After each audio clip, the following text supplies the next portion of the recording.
All right, welcome to the Essential Substance Abuse Skills webinar series. I'm Kate Trams, and today we have Sean Baer and Annalena Skinstad here to speak on basic counseling skills. This training series is brought to you by the National American Indian and Alaska Native Addiction Technology Transfer Center. We are part of the ATTC network, which also includes 10 regional centers and a network coordinating office. To learn more, please visit our website. The series is designed to be a broad overview to assist in preparing for written alcohol and drug certification exams, to enhance existing knowledge, and to improve overall competence and treatment outcomes. Please be aware that this series is not meant to stand alone, and previous education is training is necessary in order to pass alcohol and drug certification exams. Our center is a NADAC certified educational provider, and CEUs are available upon request for a $15 fee. A request form is available for download in the Files pod in the webinar screen, and I will also be sending this into a follow-up email to all who attended. Immediately following today's webinar, you will be redirected to our GIPRA evaluation. This survey asks about your satisfaction with the event and will take less than 10 minutes to complete. We thank you in advance for helping us to improve our programs. You will be muted for the duration of this webinar, so if you have questions about the presentation or about the Adobe Connect system, please use the Q&A or chat pods by typing them in the fields at the bottom. Just so you know, the Q&A pods can be anonymous. People won't see your name up there if you wanted to ask a question anonymously, but in the chat, people can see your name. So if you want to encourage discussion, that's a good place to do that, but just so that you know, it won't be anonymous there.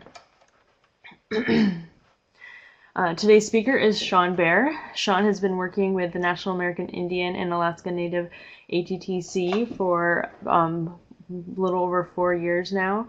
He has been working in substance use counseling for many years and has a passion for assisting people in overcoming their substance use issues as well as other issues, and to return to the spiritual ways of their ancestors.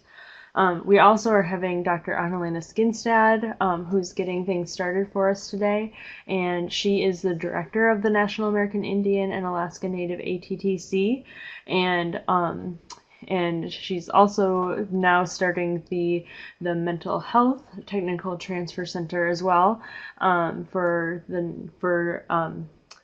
a National American Indian and Alaska Native center as well. So I wanted to introduce her, and I'm gonna get her audio connected here, and then we'll get started.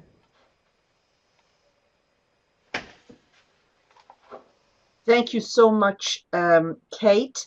I really appreciate you all online being flexible today, because sometimes life happens, and it did this morning, so we had to postpone it a little bit.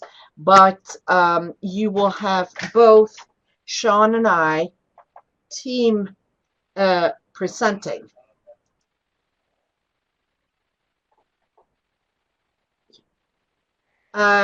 Did anybody hear me before? Yes, we can hear you. Great. So, wonderful. Perfect. Thank you. So what I'm going to talk about today is something I'm very passionate about, and something that I think all counselors should be very aware of. And thinking about yourself and where you are in your personal development, counselor development is very important to think about. Where are you in your counselor development? Secondly, when we talk about microcounseling skills, we're talking about the very detailed ways of how you interact with your client. It's, do you use some strategies that you find in this kind of approach or other strategies?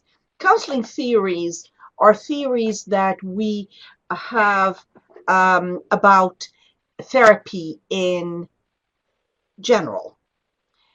In substance abuse and also in mental health counseling, The issue of self-disclosure is something that we are very interested in sharing with you, and it's important to keep boundaries. And in tribal communities, this is specifically important because the communities are very small and everybody knows everybody. And how are you going to be keeping clear boundaries is some of the things that I think is important to think about. And then finally, there are cultural issues involved in a lot of the treatment that we provide, and that have ethical implications that may be a little different than what you know about ethical consideration in the Western culture.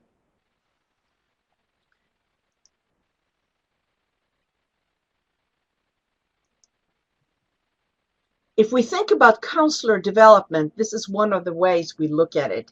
We start from somewhere. Like a child starts walking. That doesn't mean the child is able to run a 4x4 100-meter dash, but it takes a while before you get there. So this is our way of looking at how counselor development will evolve over time. And when we think about that, we also need to think about global versus linear thinking. And global thinking is much different from linear thinking. It assumes to be true what you're trying to prove, and the conclusion is a single assumption, and you start from a certain point and then you develop your argument and you go forward from side to side. It's not a direct argument like we have seen in a Western way of thinking. Linear thinking is step-by-step progress, where as a response to a step must be elicited before another step is taken. So there is a beginning point and an end point. And look at the often utilized in problem solving. A is like B and B is like C, and then C follow, A is like C. So the significant ways of thinking is that global thinking, the conclusion is contained in a single creative assumption. And the linear thinking, the conclusion is derived from multiple assumptions.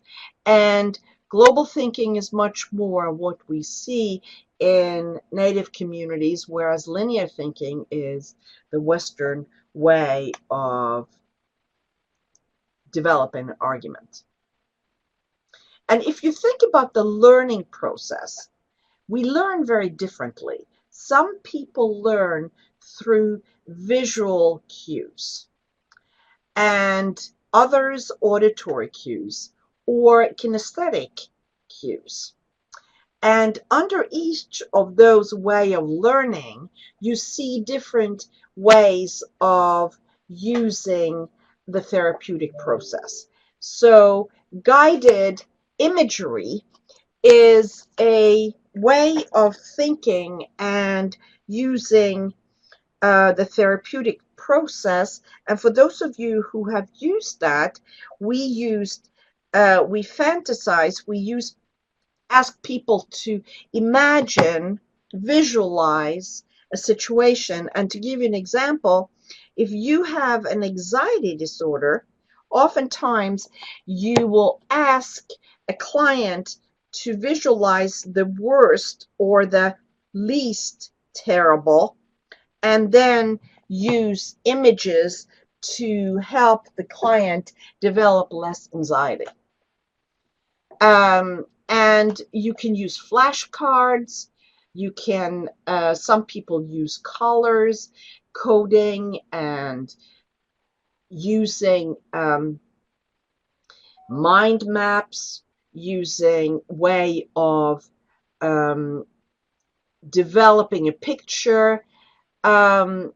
So all these different ways can help the client in learning through the therapeutic process. And when it comes to auditory, there are many strategies. And I must say that I have used all of them. Auditory tapes often is used when you want to induce relaxation and you want to have the client remember your voice, because that is an important way of reminding the client about the process. You could be reading aloud, you could give oral instructions, and what is also important is to think about repeating these ideas regularly. I have had clients write poems to me and think about what words would connect for them. And you can use music, anything that stimulates the auditory way of learning. And when it comes to kinesthetics, one thing that I'm sure you recognize is the idea of role play, which is when you act out scenes and make people able to practice during um, that role play session. Problem solving, you can do that using both auditory but also kinesthetic methods, that you discuss things, you prescribe an issue, and you ask the client to problem solve this, making those physical examples. I am thinking a client with an anxiety disorder that doesn't want to go on a bus. What you do is to instruct the client to practice going to the bus, and eventually the client will get on the bus and able to master. And here you combine the way of thinking with the way of learning, and you try to figure out what makes the client click. How would you be able to make the client learn? Give you an example. If you are running an equestrian therapy program, you will use all these examples to teach the client about decision making. How can you show through the horse behavior what you do and don't do, how you resist temptation? And then you organize your therapeutic strategy around that. And you would discuss that with your clients. How do you feel that you learn the best? And some people learn one way and the other people learn other ways. And there are also very clearly gender differences in learning styles and thinking.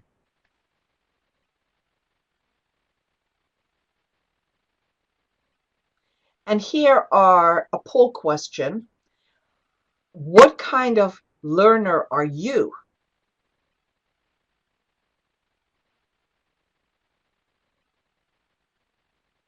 Have you thought about that?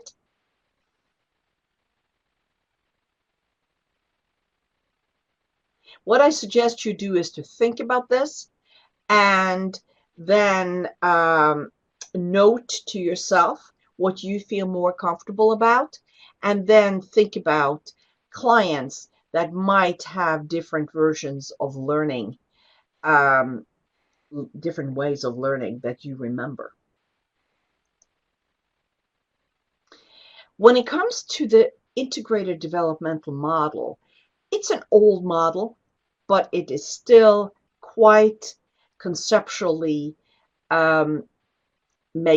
it's quite accurate from my experience. And what this is specifically important for is when you have a young therapist or a therapist that you supervise, and you think about the stages of a counselor's development, and that's how you give them assignments and you support them. And Stoltenberg and Delworth, they thought about this as a model where they developed step by step. And they are moving the development through 3 levels, and in a relative orderly fashion. However, what we need to do as a counselor ourselves and also as a clinical supervisor is to think about times when we are in a situation where things happen in our life, we're not on top of our games, and that may mean that we may regress a little bit. We may not be able to master certain things the way we used to do, and we need to be very cognizant of how we master our own issues, how we balance our own issues with the issues of the client, and act accordingly. And also remember that people, and especially counselors, are continuously developing, and growth, as I said, could be affected by changes such as caseloads, treatment setting, supervisory relationship, and the population we serve, but also the personal issues that we have encounter ourselves. And the counselor development model starts thinking about the beginning phase, the intermediate phase, and the advanced phase.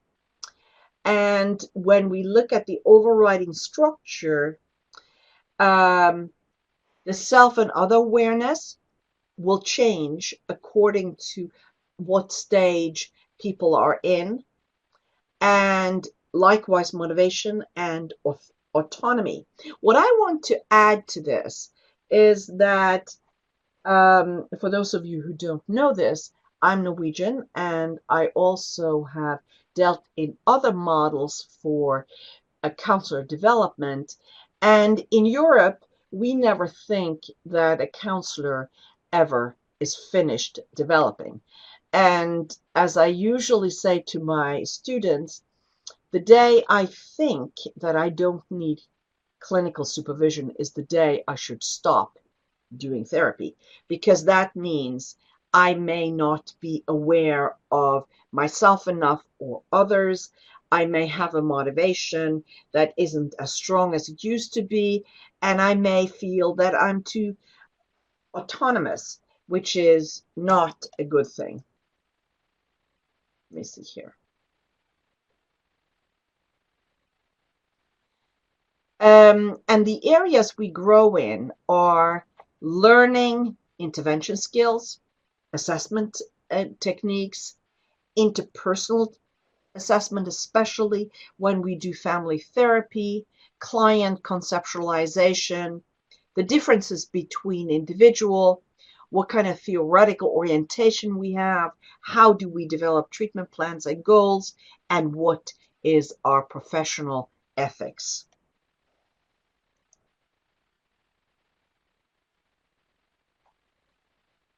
And this is something that, if you look at the level 1, counselors are full of trust and hope and very enthusiastic.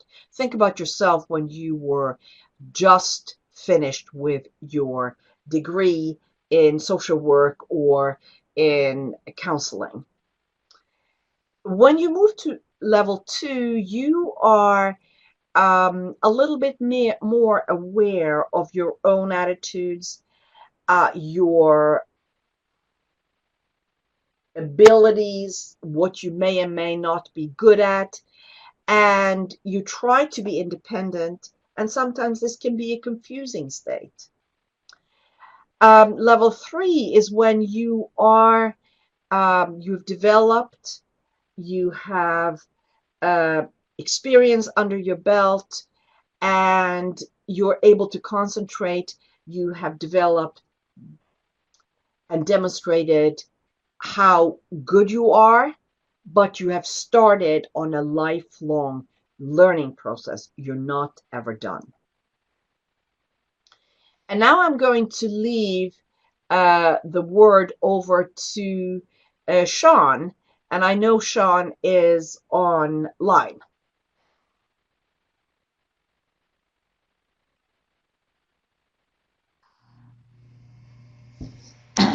Sean, did Okay, you sign hello in? everyone. Oh, great. In this Sean Bear, work for the National American Indian Alaska Native ATTC.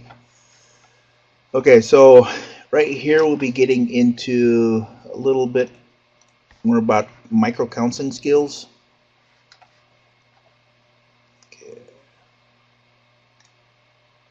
Okay, so microcounseling skills kind of developed by Alan E. Ivey, which is a distinguished university professor from Massachusetts. He's one of the authors of more than 40 books and 200 articles and chapters translated into 18 languages. He is the originator of the micro skills approach.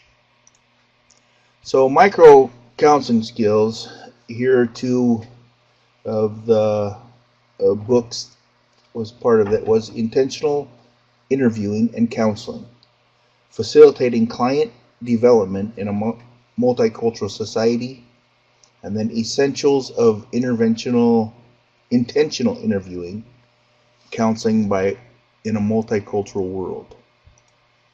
So if we go a little bit more into it, microcounseling is an analysis of counseling skills that looks carefully and in great detail at the elements of counseling relationship, regardless of the aims and methods of counseling relationship. Understanding of micro elements helps counselor improve their counseling effectiveness. So we need to be able to look at, during a counseling session, to look at everything that's going on within this counseling session, down to body movement, facial gestures, any kind of movement that's going on with the client. A lot of times, looking at that, there's a lot more that we can assess during this time. Okay, so by attending to the behavior, the counselor's interest in the client demonstrated by eye contact, body posture, accurate verbal following, attending, encouraging the client to talk, active listening. So a lot of times if we are out in the world and we are speaking to people, either friends, relatives, whoever it might be, is that if it seems like somebody is not listening to us, and then we're not likely to talk to them as much. We may feel uncomfortable. While we're speaking to somebody, you might kind of sometimes look at somebody, oh, they must be in a hurry because they're trying to get away or something. But while we are doing this and attending to this kind of stuff, it helps the client to be aware that we are listening and we are paying attention to what they're speaking about. Okay, so using open-ended questions. Open-ended questions are those that cannot be answered in just a few words or saying yes or no. They offer encouragement. This will help the client speak a little more freely. Closed questions focus on the dialogue, but tends to turn the focus on the professional and away from the client. You may get caught in the question-answer trap. So a lot of times with open-ended questions, you're going to elicit a response that they're going to have to describe a little more in detail. You cannot just answer a yes or no to. So a lot of times, in the way that I was kind of taught in counseling, is that if during a counseling session you should be speaking much less than the client. The client should be speaking more than the counselor. Okay, so by a little bit more with the client observation skills, remembering that nonverbal behavior is 85% of communication. Verbal behavior, like keywords, discrepancies in the client's communication. Sometimes there's mixed messages, contradictions, conflicts, and incongruencies. So a lot of times it's like during, let's say, an assessment,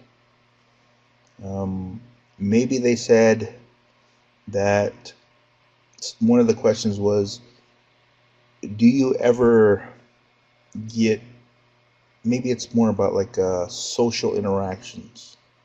Do you ever get in fights or arguments while you're drinking? And they said no. So maybe later on it has to do with, does alcohol get in the way of relationships you have, which is spouse or family or something like that? They may say no. Later on, either in the counseling session or later on during assessment, they may come up, well, me and so-and-so, wife, mom, dad, or whatever, might have gotten an argument because they were drinking. Well, this kind of goes back to the same thing. So those kind of things contradict each other. So that's when we can go back and kind of say, well, before you had said you didn't have arguments or fights during this time. So we're able to get a little bit more understanding from that. Also, if the person is saying that they're comfortable at maybe in right now, but really their body movement is not the same. Maybe they feel like you might feel they want to rush out of there. They have something else they need to get to. You can tell a lot of that from messages. And a lot of times if you look at this, this is something that it's looking at the culture with native populations. Now, it's very common for natives to be able to look at what's going on a little bit more than what people are actually saying. So sometimes a counselor or professional might be asking a certain question or answering something, but their body movement is not the same. Sometimes even the way somebody looks at you, eye movement or anything like that, a facial gesture, maybe the way the hands kind of move or the body kind of moves, a lot of times you'll be able to tell the discrepancies of what is actually going on. And this is also something that's very common within youth. If you have worked with youth, especially like behavioral youth in some kind of facility or inpatient daycare or something like that with youth, you'll see that many of these youth are really looking at the behavior and what the professionals are actually saying. A lot of times they look at these things because these have been kind of become a way of being able to know who to trust, who not to trust. Something that you can be a little more aware of. But working with the youth, it's very, you really need to pay attention to this. Making sure that what you say all the time is actually going to meet all the things you've said before, because any kind of diversion away from that, the client is going to begin to might not trust you. Okay, so reflective listening. During the listening session, you might be encouraging the client, paraphrasing, summarizing the points. So a lot of times with these, let me see,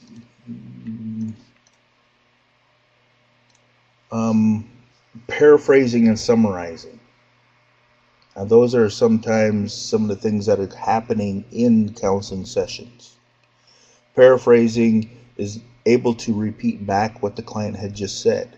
in a sense, but you might be changing a little bit to make sure that the client understands that you are actually hearing them. You are listening to their story. Summarizing usually happens later on in the counseling session because it's towards the end. You're summarizing everything that has happened during the counseling session to allow that client to know that you are listening the whole time.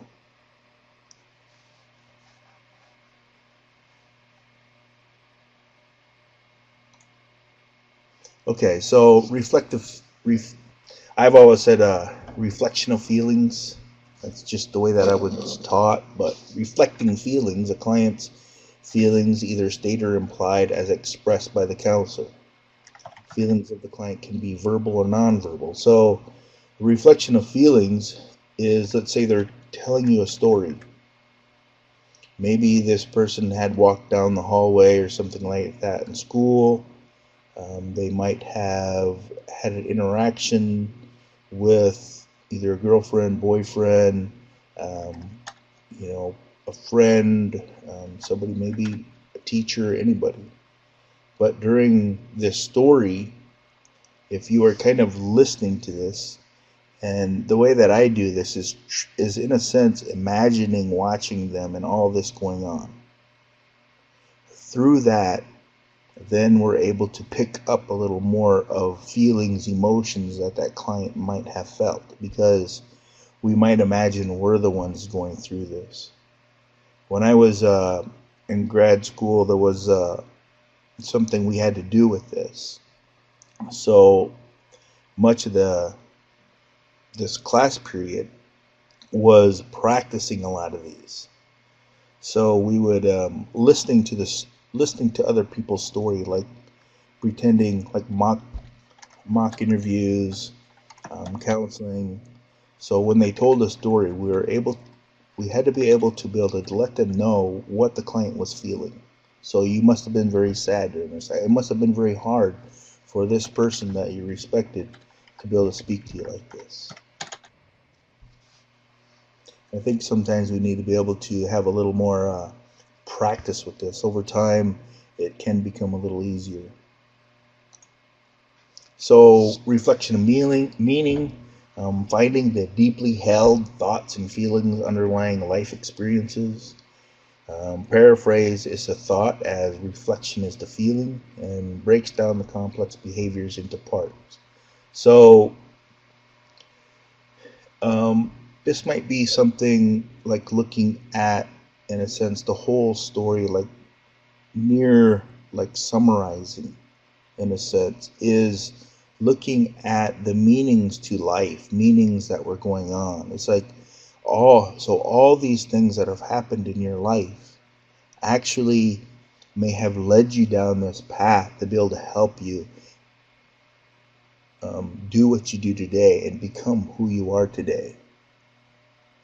So it's looking at many things underlying all these life experiences that the person have gone through.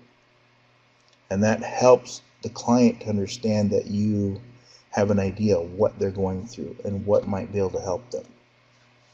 It'll help the client to begin to trust and open up a little bit more to you. So empathy, remember empathy, not sympathy. So understanding that a client is experiencing and putting oneself in the client's. See, understanding the client is putting oneself.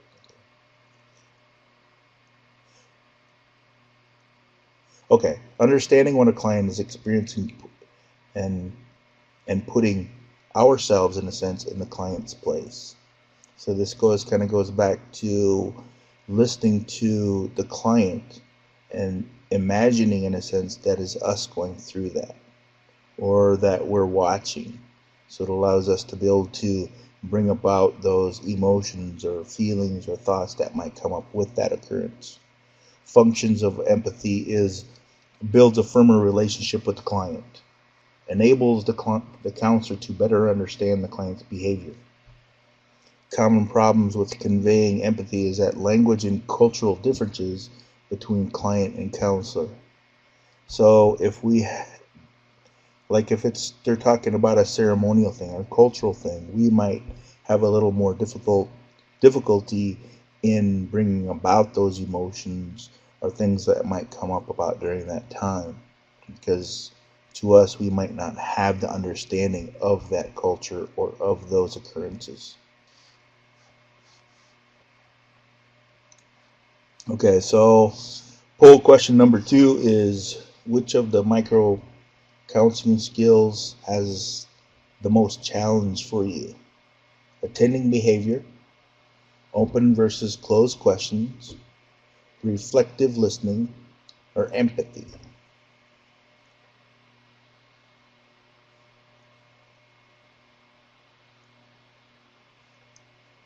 Is there anybody who would like to say anything?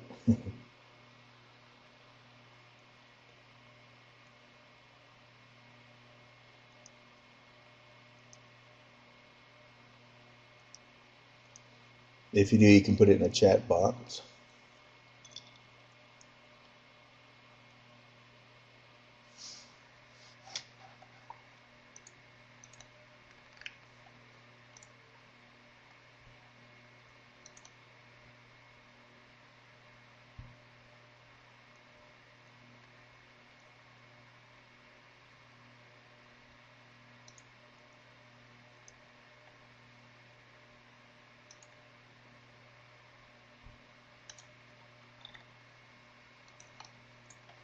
Oh, if not, then we can move on.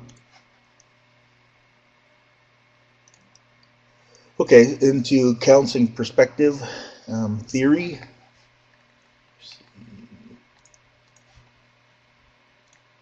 Okay, so psychoanalytic perspective, we're looking at it consists largely of using methods to bring out the unconscious, working through the past, past transference relationships, focus on childhood experiences. Training is required beyond the scope of most counselors. An advanced degree in psychology or psychiatry is necessary.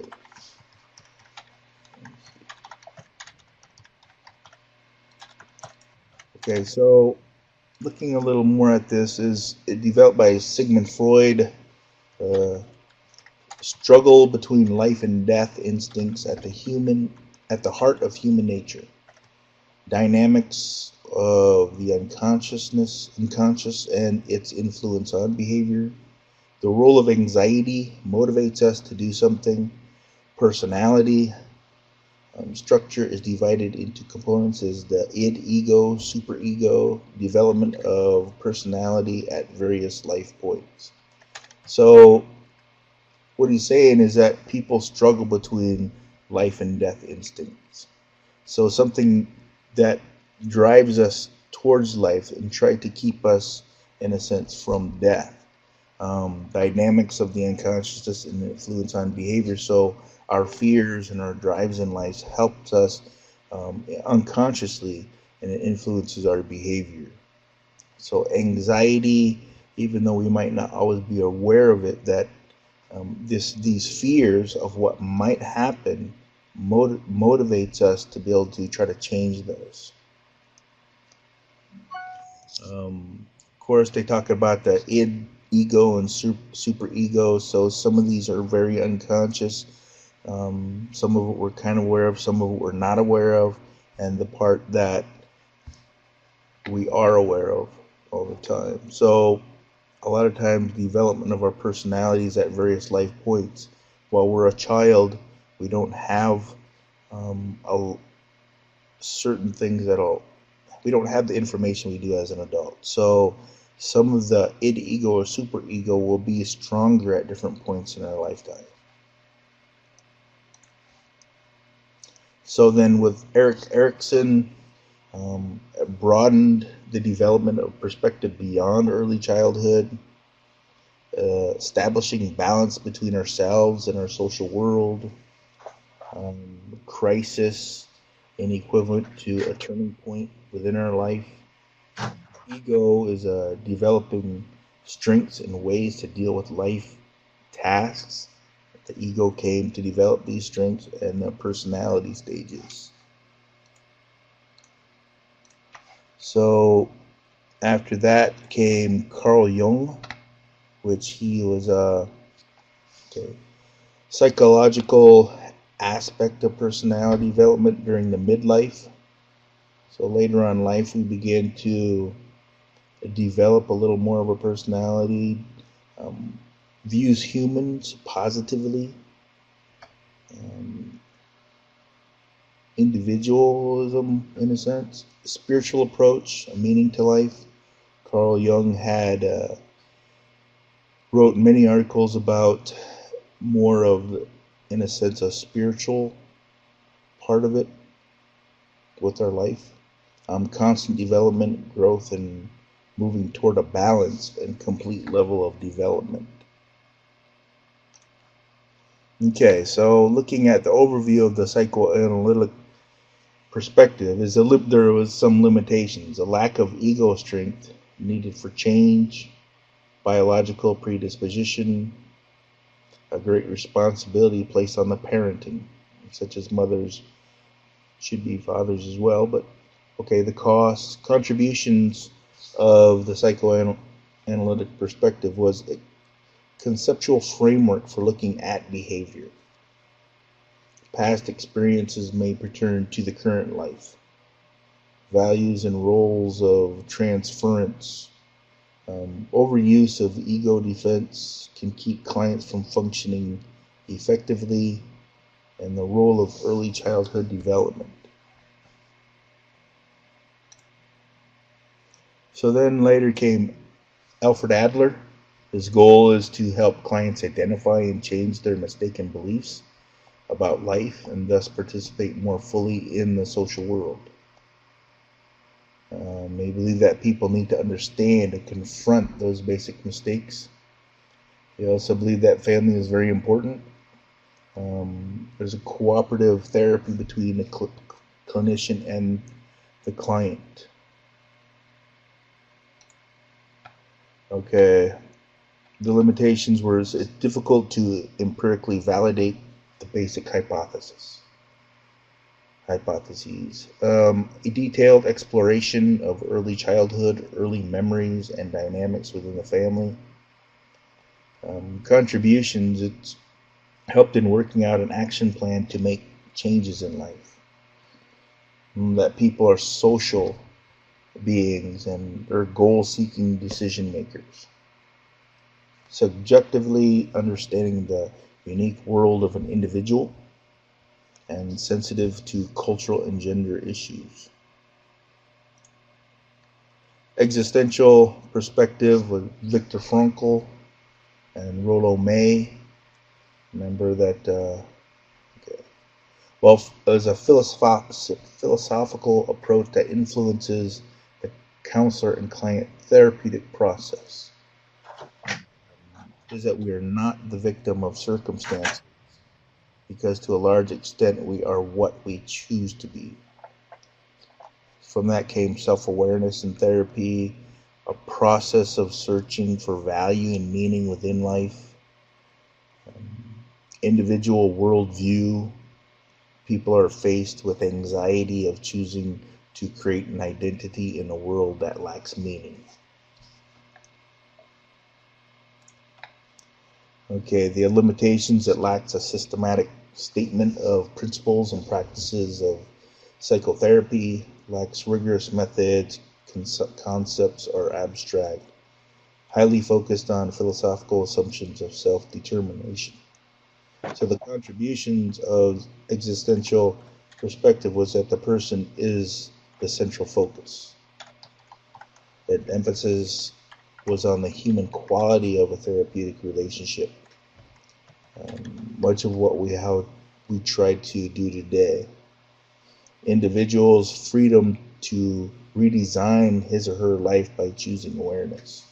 So that when we're aware of that we have a choice, we can make different choices or better choices for us.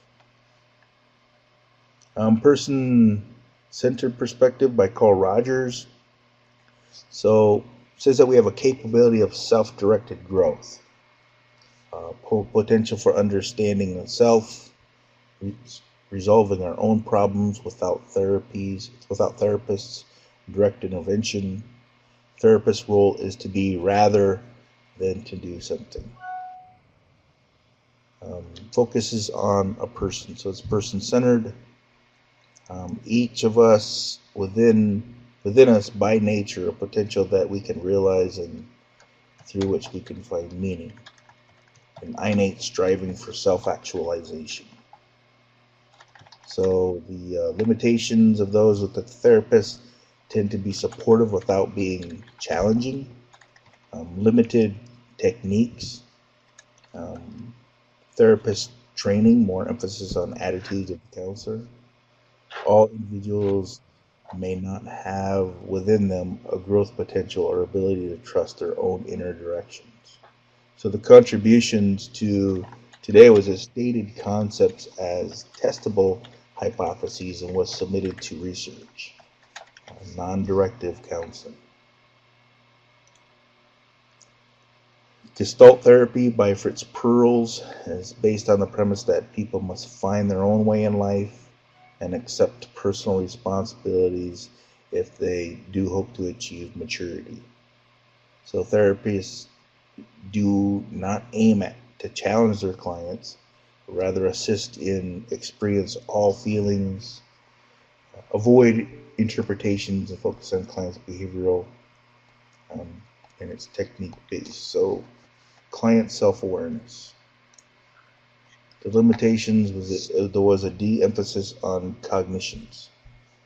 Not cannot be used for all clients, such as those with abuse history. Dangerous as a result of the therapist's power to manipulate the client through techniques. The contributions, of course, was the action approach, pays attention to verbal and nonverbals, compassionate confrontation, perspective on growth and enhancement.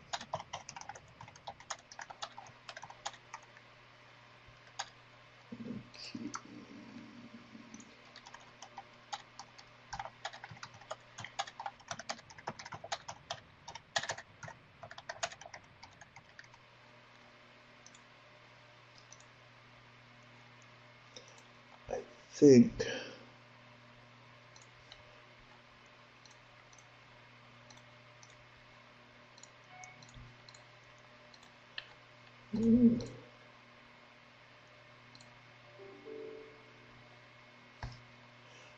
I do believe that this presentation was actually made for a much longer presentation.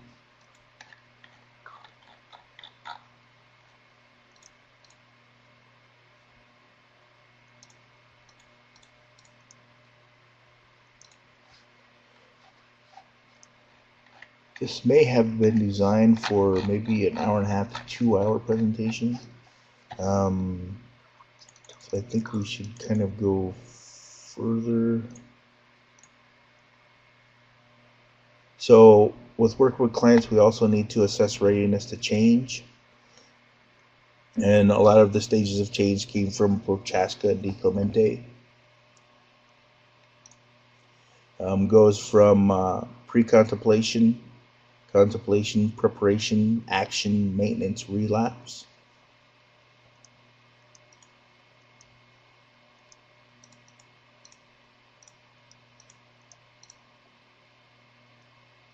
So with self-disclosure, we need to be able to keep clear boundaries. A lot of people will say that we should never disclose, but there are times when it can be helpful. The biggest thing with self-disclosure is to make sure that you're actually helping the client and not yourself. Okay, self-disclosure and keeping clear boundaries, making sure that when you share personal, emotional information that it is to help the client, and trying to be very careful with this so you don't hurt the client.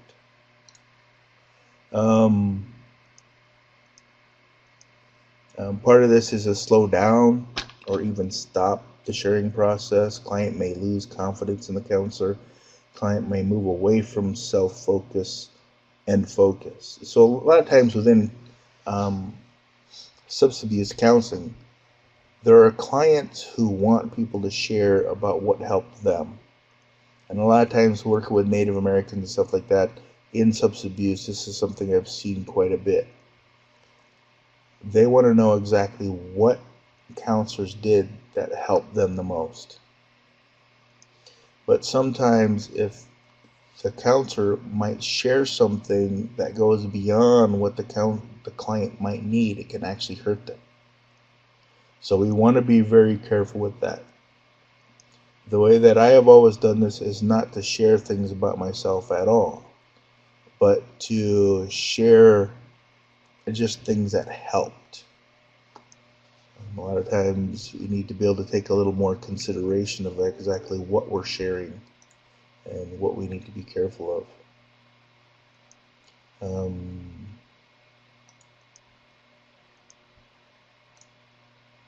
Okay, a little bit more cultural and ethnic issues.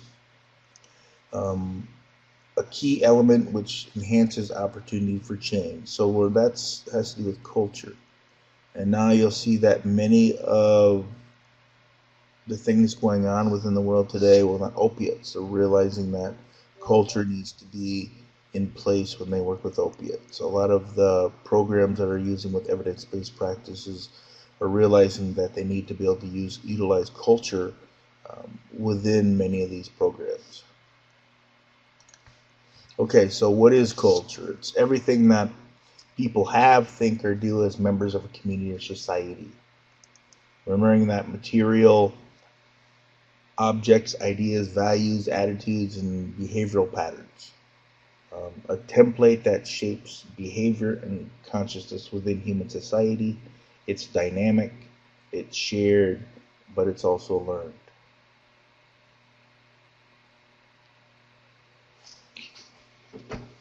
Okay, so looking at culture, remembering that the culture is going to be dependent upon exactly who these people are, where they've come from.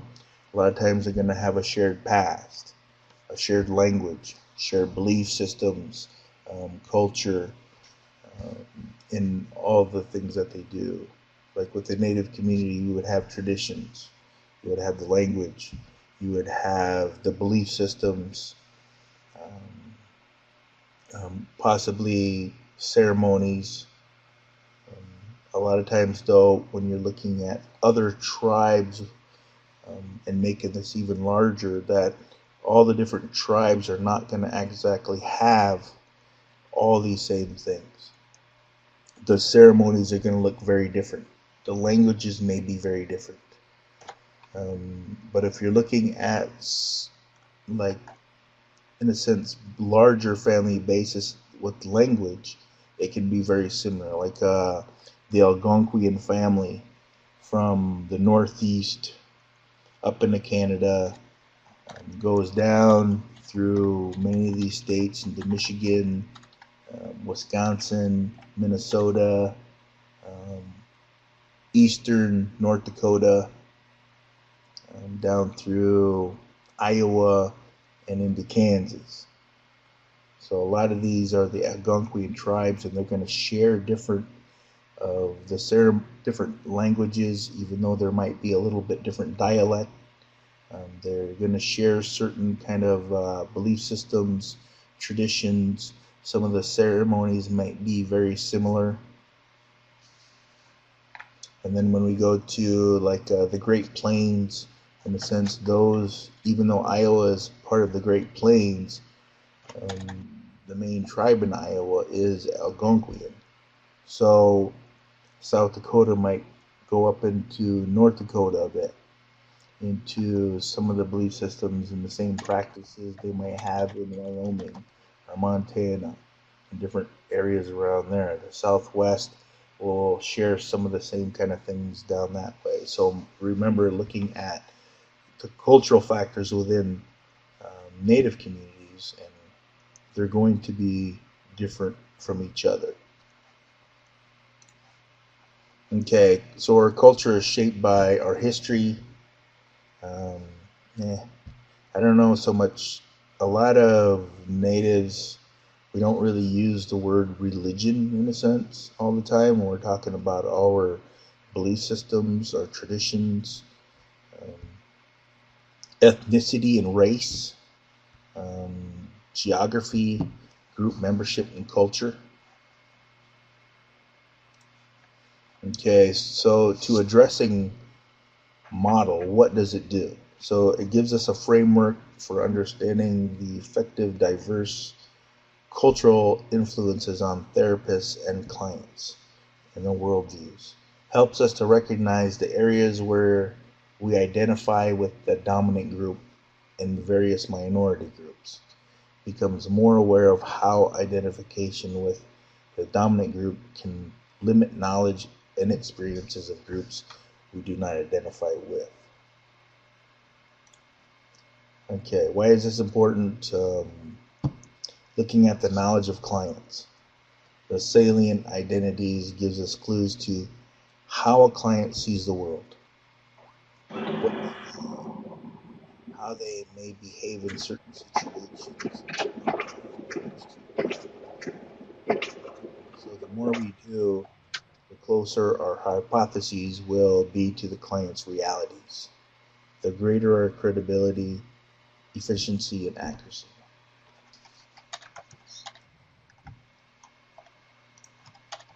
Addressing model is looking at the age and generational influences, developmental disability, disability acquired later in life, religion and spiritual orientations, ethnic and racial identity, socioeconomic status, sexual orientation, indigenous heritage, national origin, and gender. Okay, so what comes to mind with the first one is A, with the age, is that looking at age and generational influence is going to be become a large, it can become a large factor, but it is something to be very cognizant of when picking clients to counselor and kind of matching them up. If a counselor is young, especially very young, you do not always want to place them with an older native client, because a lot of times with the culture, what happens is that the elder is supposed to have more of a say. They're the ones to know. So it's going to come up with respect, respecting your elders. Sometimes even the generations, different generations are going to be a little bit different. Now, of course, you have a very large or older generation where their belief systems, the way that they describe things can be very different than the way that they would in younger generations. There might be those who have come from an era or or maybe their parents came from an era that about boarding school. So the way that they have been raised sometimes might be a little bit different than um, from other families. You also have those that are coming from urban areas and tribal. Developmental disability, disabilities acquired later in life. Remembering that those people who have been born with a disability are going to may see life a little bit different than those acquired later in life. And the way that they're able to work through those disabilities are going to be a little bit different. Religion and spiritual orientation. Again, like I said, it's to many of the traditional elders and older people within the tribe, they might not say religion. Those would be like our beliefs and practices, in a sense, because many of the beliefs and practices, those traditional ceremonies and such, they have been around for a long time, but it was more of a way of life. The spiritual orientation with traditional people, the spirituality is at every little point within our life and not just like on certain days or certain times or anything like that. So a lot of times I've seen people looking at the, what is it, Maslow's hierarchy of needs. So they have self-actualization on top. But the way they described it was that when work with natives, it's actually kind of upside down, because where we begin from is that spirituality, is that cultural belief system that drives every little part from there. The way that we might identify ourselves will be a little bit different. I mean, for like they say American Indians or Native Americans, but really many people will say that no, we are this or that, but it has to do with their tribal names. They might say, well, we are not really Indians. We didn't come from India. That's just a name that they gave us. But also, with identifying themselves, they could be on a tribe, but they self-identify differently from that tribe. They might identify another tribe, even if they are like half and half. They might, their belief systems and the way that they have grown might be a little bit different. Sexual orientation, they could be LGBT within, or native LGBT, or two-spirit.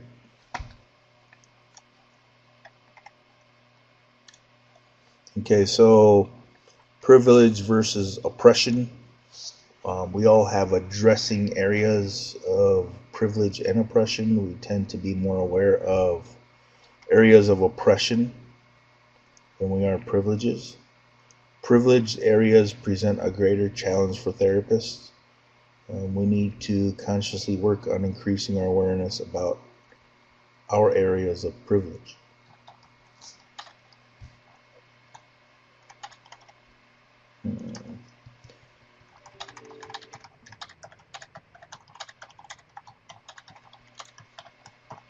Okay, by increasing our awareness, we need to look at investigating our own cultural heritage. We need to pay attention to the influence of privilege on our understanding of cultural issues and work with clients. Educate ourselves to diverse sources of information.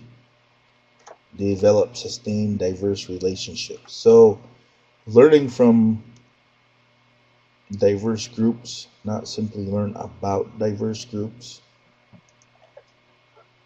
So looking within a tribe itself, I'm trying to think of this, is that in a way it is diverse between male and female, but you also have with youth, parents, grandparents. Yes, here is what I'd like you to do. Grandparents may have a very large understanding and knowledge base when it comes to looking at old stories, old beliefs, think about what old this may traditions. mean, There's been some change and more orient yourself. I'm not during that time that the elder or the youth might not understand. because I'm running in and I'm out also today. thinking like from clan And systems. I'm just trying to get Adam to come up here so you guys can have maybe certain groups computer within the set tribe, up. such as maybe the And veterans, I realize you or need a proper maybe they chair. might still have some kind of like a warrior group in a sense. Oh, is that where she got it? Yeah. That is where she got it. Medicine, And I want that chair back, but I also want you to traditional, sit in the proper chair. This is not what you sit in when you urban, work on the computer. or traditional, Yes, or tribal. it might. And so I have something that I can adjust, and so does the rest of us. Okay. And the Okay, two so others do too. this So right here speaks about Dwayne Mackey Award for Excellence in Native American Education, Research, and Human Rights. Brianna left her There M drive is off so that I could look through it and Exactly. familiarize myself a little bit. Yes. So, Award given next week in Great Plains, Tribal Health Board or Behavioral Health Conference there.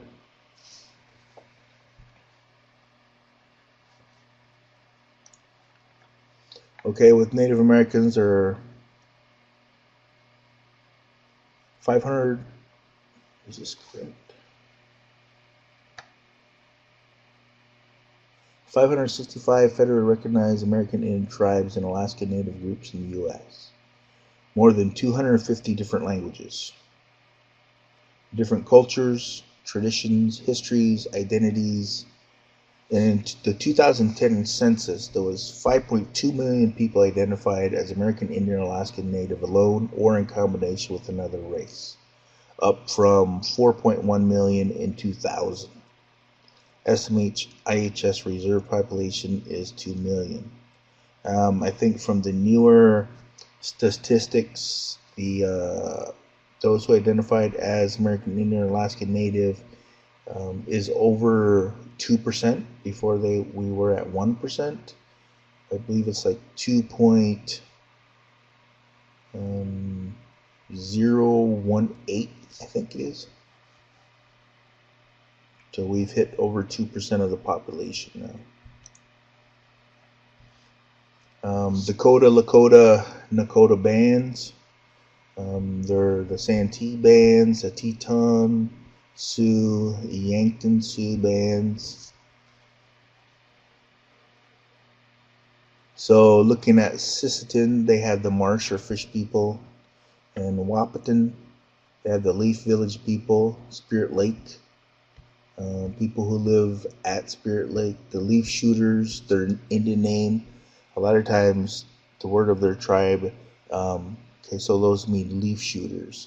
So a lot of times, looking at the names of the tribes, it helps to understand a little bit more of where they came from and where their names came from.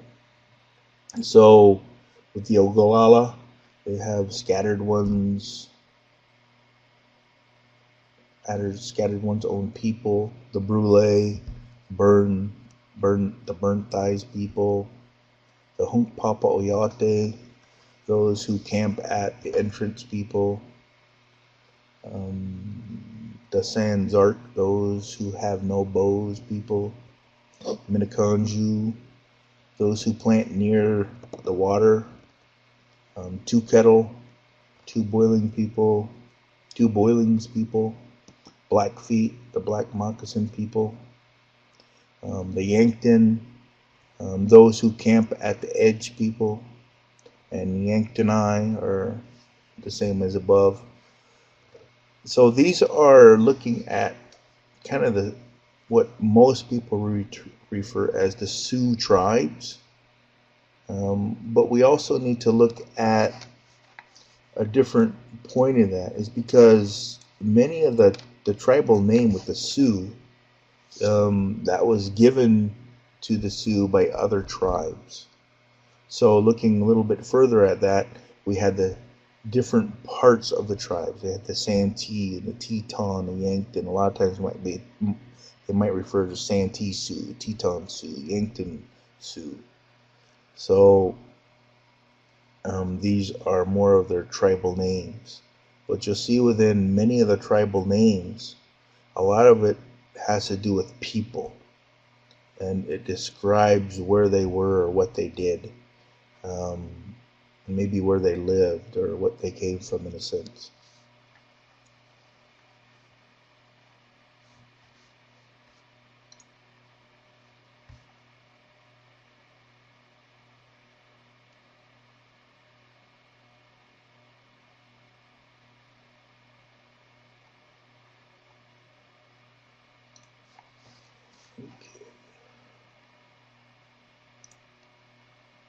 Okay, you'll see here from 1775 to 1894, where land transfers from Native Americans to whites.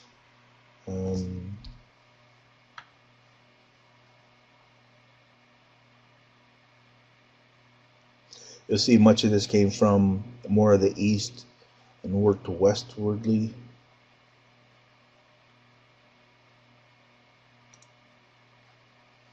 Native Americans, cultural values, harmony with the environment, or you can say nature. harmony with creation. Individuals are part of a larger system, so they might be part of a family, part of a clan, again then part of a tribe, part of a people. Respect for the elders. Children are the future. So a lot of times when we're working on looking for things for the future and what can happen, we don't just look at our generation or our children, but looking, what they say is 7 generations beyond that. Making sure that our great grandchildren have something in health for them during that time. The importance of helping others. So prayer and traditions.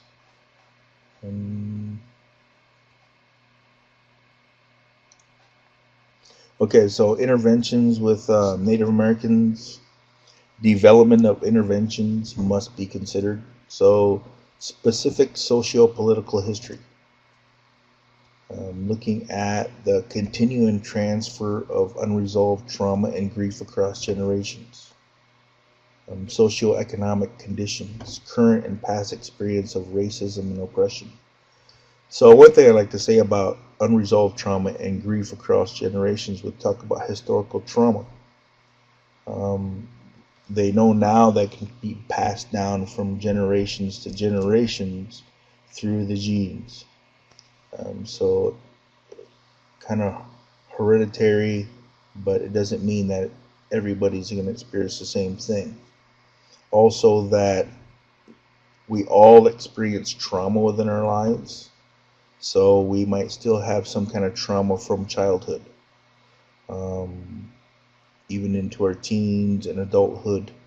So a lot of times these things might affect us later on in life. But also looking at this is to remember that some of the tribes or what they believe is very different about this as well, because looking at marriages, if a veteran comes back from the military, had gone through trauma within the military, had developed PTSD, it also is going to affect the family and children as well, that generation there, but also through the marriage, because they, how I talk about marriage is it's like a unification in a sense, where two people become one, but at the same time there are still two different people. It's because the connection there is usually so strong that those kind of influence each other. And a lot of times when looking at they look at it more from a spiritual point of view, not like a physical. So those kind of things, it goes much deeper than that, but those kind of is the belief and practices that the trauma will also affect the spouse, not just from the behaviors or from physical things, but also at a spiritual level.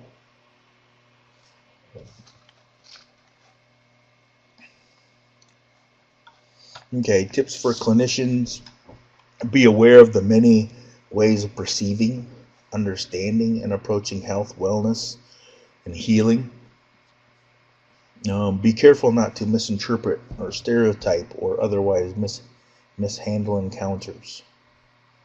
Be aware that ethnicity is used to stereotype diversity and can lead to distrust. Assess the degree of acculturation in the target group. Seek to become more culturally responsive.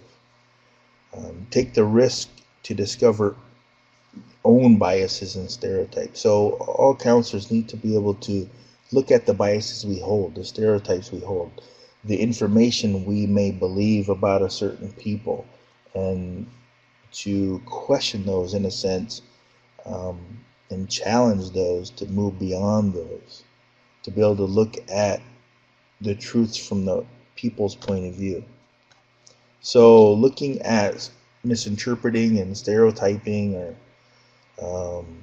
looking at ethnicity and stereotype diversity, can lead to mistrust. So looking at that, there might be people who saying, well, okay, those natives are practicing evil or whatever in the sweat lodge. Oh, don't go to those ceremonies or something like that based upon their own background. But a lot of times we need to also understand is like the sweat lodge or these ceremonies are actually the natives' church in a sense. It doesn't mean that it's bad. It's just the way that we practice, the way that we heal, the way that we pray, things like that. Assess the degree of acculturation. So a lot of times, and that'll be kind of individually, is that we might have people from the same tribe, but there are those who go to only traditional ceremonies. There are those who follow traditions, and then there are those who might be going to church or don't want any part of the native traditions and beliefs. And some of that comes from the time of the boarding school era, because these people during that time went through so much trauma and things during that time that they didn't want their children and grandchildren to go through the same things. So they might not have taught them those things.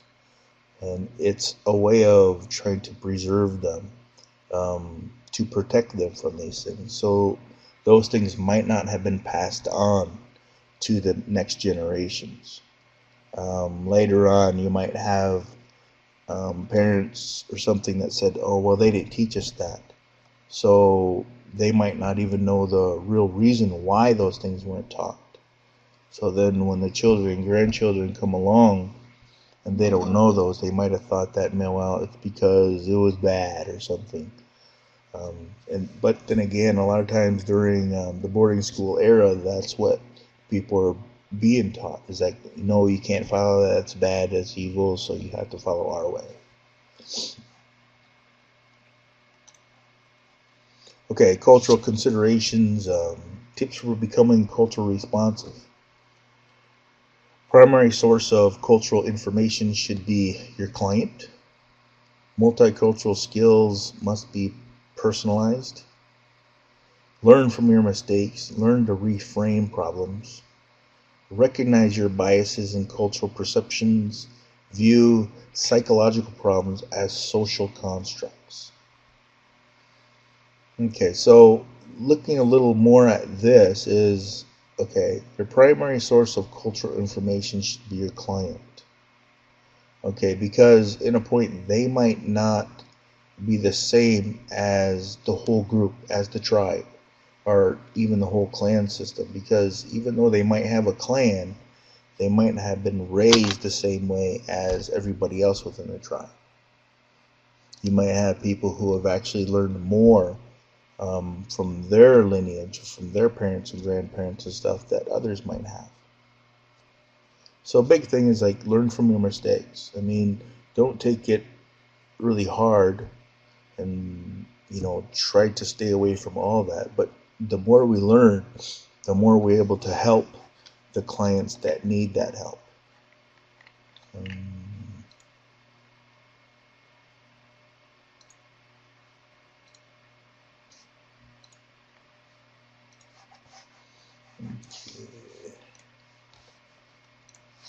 Okay, so let me see, there was a question here by Kenneth La Frambois. Okay, what I am referring to is a cultural aspect where there are certain protocols that one has to follow in order to obtain the right types of help. So the question which is being answered as we speak, how do we work with Native American clients with different types of cultural values and ages? So a lot of that would be going to the primary source of culture information should be your client. But looking at that, so we need to take that, the client's point of view at that time is, what do they want? In a sense, do they want cultural information within their treatment planning or from their treatment. If they're not open to that at all, then those are something we might not be able to put in there. If there are those who prefer the culture and the traditions within their treatment, then those are the ones we can do that with. But looking individually, we have to also respect the client.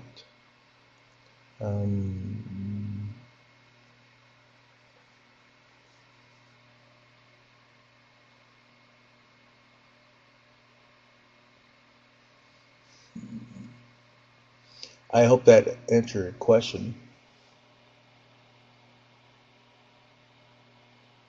I think some of this might have been answered a little bit later on too by looking at the culture. Because even though we have clients that are from different cultures, or their beliefs might have been a little bit different, also respect your client.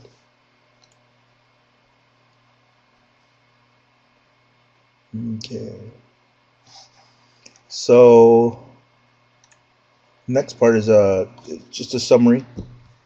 Counselor development, remembering that from a newer counselor to a more experienced counselor, that we're going to be looking at the development and how those people kind of learn to grow over time. I mean, you just don't jump into a counseling situation or things like that as a newer client and know exactly what to do.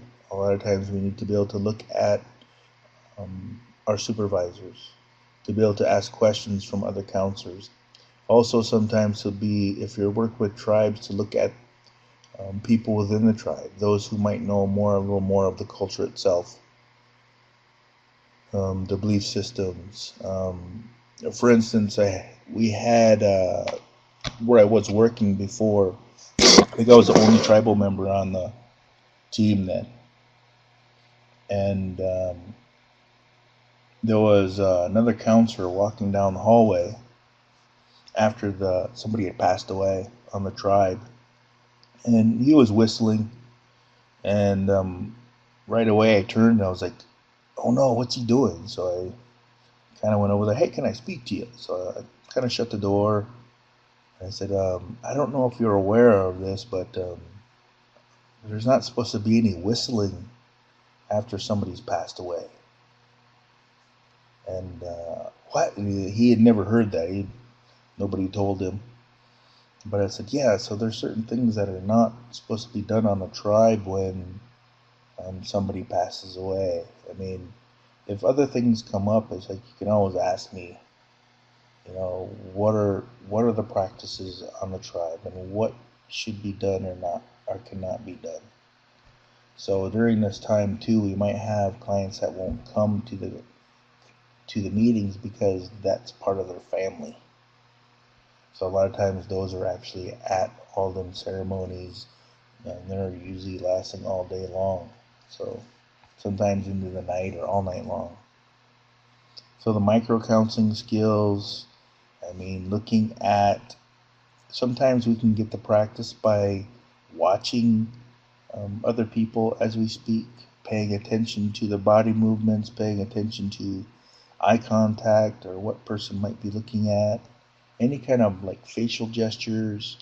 Learn to do this. I mean, sometimes even if you can try to plan this in a sense, it's like, so were you kind of thinking this or this?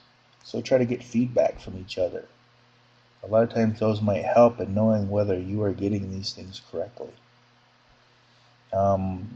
Remembering that we're to work with youth, they're very cognizant of many of the things that adults and people are doing. So they're paying attention to every little movement, especially if they've grown up like in some kind of like a family or group where they had to be aware of what's going on around them to know whether they could be trusted, to whether there was going to be any abuse or something happen within the family. They learned to pick up these things before everybody else did.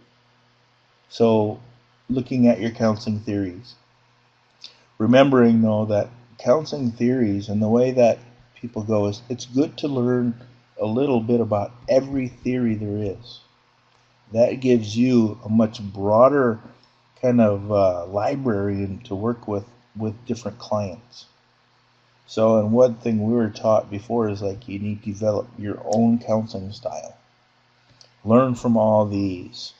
Learn what works and what works good for you and with the client. And with those, you'll have these, but you need to be aware of all these so that in case they come up, you can be better able to help these clients. So, self-disclosure and keeping clear boundaries, remembering that sometimes self-disclosure can be good, but you also need to be careful. Remembering that when you self-disclose, that it needs to be directly related to what's happening and that it's actually to benefit the client, not the counselor. So if you're thinking of trying to self-disclose about something with a client, you kind of step back, ask yourself, is what I want to share going to help the client or hurt the client? Am I doing this for the client or am I doing this for myself? So you kind of watch these things and kind of balance those, whether you should or not. So cultural or ethnic issues, remembering if you're working with a different culture is to learn from the culture. A lot of times with Native communities, there are things that you won't learn while working. There are things that you need to be able to go out in the community to learn.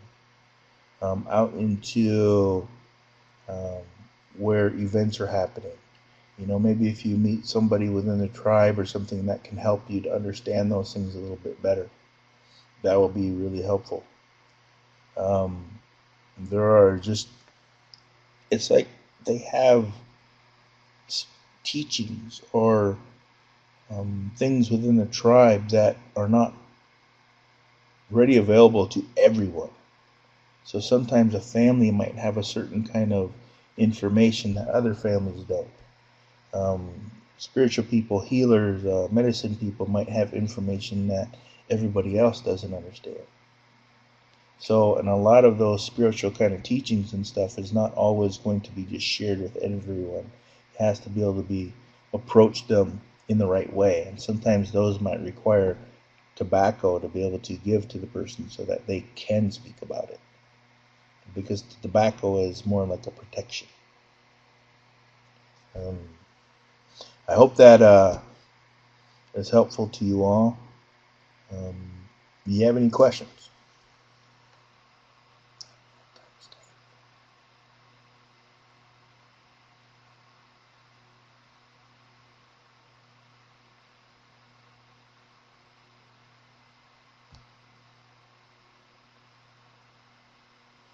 Thanks so much, Sean. I just wanted to remind everyone that while we're taking your questions, that we are recording this webinar, so we will have this uploaded to our YouTube page in a few days, and we'll send the link out with a follow-up email.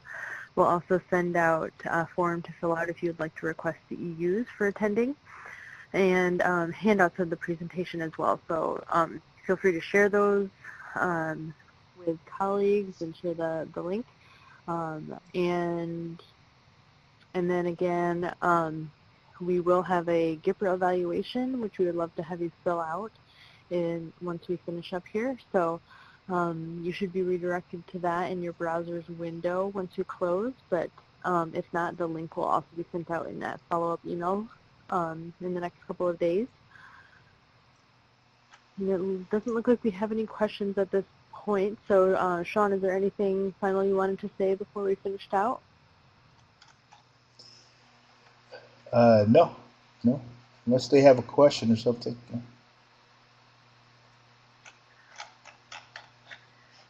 Wonderful. Well, feel free to get in touch if you have questions that you didn't get a chance to ask today.